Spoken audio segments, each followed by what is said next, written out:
শৰাইঘাট চৰাইঘাট পঢ়ি থাকিলে এতিয়া নহ'ব বুজিছা। সেইটো কাৰণে তোমালোকে মন দি পঢ়া, ঠিক আছে। ইণ্টাৰভিউ পালেহি। নমস্কাৰ বন্ধুসকল, তোমালোকেতো সকলোৱে জানাই আজি 3 তাৰিখৰ পৰা ফিজিকেল আছে বুলি। আৰু অলপ দিনৰ আগত এখন PDF এখন ওলাই গৈছিলে যে 23 তাৰিখে তোমালোকৰ এডমিট দিব বুলি। তাত 20খন ডিষ্ট্ৰিক্টৰ তাত এড্ৰেছ দিয়া আছে, সেইখন ডিষ্ট্ৰিক্টৰ ইণ্টাৰভিউ হ'ব। কিন্তু মেইন কথা হ'ল কি, আমাৰ সেইখন নটিচ এতিয়ালৈকে অফিচিয়েলি একো দিয়া নাই। কাৰণ সেইখন কোনো এটা ডিপাৰ্টমেণ্টে গৈছে বুলি কৈ আছে, কিন্তু অফিচিয়েলি একো পোৱা নাই আজিলৈকে। সেইটো কাৰণে মানে এতিয়াও 100% কনফাৰ্ম নহয় যে 23 তাৰিখে এডমিট দিব। সেইখন সঁচাও হ'ব পাৰে, সঁচাই হয়, কিন্তু তথাপিতো মানে নিজৰ এটা বিশ্বাস নাই হোৱা যে এখন সঁচা। তথাপিতো তোমালোকে আজি 18 তাৰিখ হৈছে, এই 2 দিনৰ ভিতৰতে আজি বা কাইলৈৰ ভিতৰতে যদি সঁচাকৈ 23 তাৰিখে এডমিট দিয়ে, তেতিয়া আজি বা কাইলৈ এখন নটিচ পাবা যে 23 তাৰিখে এডমিট দিব বুলি। তোমালোকে যদি এই 2-3 দিনত নোপোৱা, তেতিয়া 23 তাৰিখে এডমিট দিয়াটো সঁচা নহ'বও পাৰে। কাৰণ এডমিট দিয়াৰ আগত এখন নটিচ দিবই তোমালোকক, হেৰিয়ত অফিচিয়েল SLPRBত এখন নটিচ দিব যে ইমান তাৰিখে এডমিট দিব। কাৰণ তাতকৈ আগত নটিচ নিদিয়াকৈ ডাইৰেক্ট এডমিট দি নিদিয়ে। সেইটো কাৰণে আজি বা কাইলৈ চোৱা, তোমালোকে 20 তাৰিখৰ ভিতৰত এখন নটিচ দিব পাৰে দিলে। সেইটোৱে মই এইখিনি চাই আছোঁ, কিন্তু এতিয়ালৈকে দিয়া নাই। তোমালোকে সকলোৱে চাই থাকিবা, নটিচ দিব এইকেইদিনতে।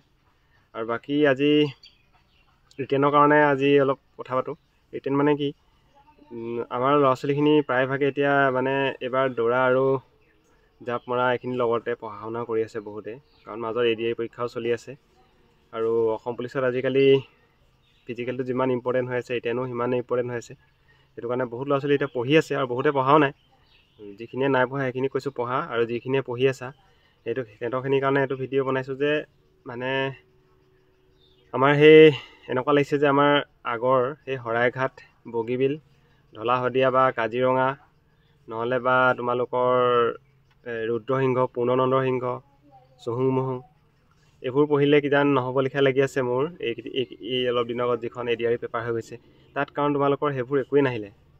মানে হ'ব পাৰে সেইটো পৰীক্ষা অলপ হাই লেভেলৰ পৰীক্ষা, তথাপিতো তাৰ মানে সম্পৰ্কৰ বিষয়ে মানে তাৰ ওচৰ পাজৰো একো নাহিলে।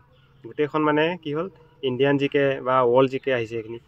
মই তাকে ভাবি আছোঁ, মানে আমাৰ যদি অসম পুলিচত তেনেকুৱা এখন পেপাৰ কাটে, আমিতোতো সেইবোৰ শৰাইঘাট চৰাইঘাট পঢ়িতো লাভেই নাই। সেইটো কাৰণে অলপ মানে ল'ৰা ছোৱালীবোৰৰ অলপ দিগদাৰ এটা হ'ব। যদি কেনেবাকৈ আমাৰ অসম পুলিচৰ পেপাৰখনো এইটো পেটাৰ্ণত কাটি দিয়ে, তেতিয়া কিন্তু বহুত ল'ৰা ছোৱালীয়ে মানে ৰিটেন বেয়া হ'ব বহুতৰে। কাৰণ আমাৰ ল'ৰা ছোৱালীখিনি ইমান ইণ্ডিয়ান জিকে ৱৰ্ল্ড জিকে পঢ়ি নাথাকে। আমাৰ ল'ৰা ছোৱালীখিনি অকল অসম হিষ্ট্ৰী বা অসমৰ বিষয়ে যিকোনো এইবোৰ মানে ৰাষ্ট্ৰীয় উদ্যান হওক, দলং হওক বা প্ৰাণী হওক, এনেকুৱাখিনি বা আগৰ দিনৰ আহোমৰ বা কিবা কিবি চুতীয়াসকলক কিবা কিবিয়ে পঢ়ি থাকে আমাৰ। যদি তেনেকুৱা কাটে আগৰ লিখীয়া পেপাৰ, মানে এইবাৰ যোনবাৰ হৈ গৈছিলে, এইবাৰ লিখীয়া পেপাৰ কাটিলে কিন্তু বহুত দিগদাৰ হ'ব। আৰু আমাৰ এই যিমানখিনি কষ্ট কৰি আছোঁ সেইখিনি চব অথলে যাব। সেইটো কাৰণে কি হয় মই একো ধৰিব পৰা নাই। পঢ়ি থাকা, কিন্তু অলপ টাচ কৰিবা বাহিৰৰ GSবোৰ, ইণ্ডিয়ানৰ হ'লেও। কাৰণ ADI পেপাৰটো দেখিলাই, সেইটো পেটাৰ্ণত যদি কাটি দিয়ে শেষ আৰু চব। যিমান পঢ়ি আছা চব শেষ হৈ যাব।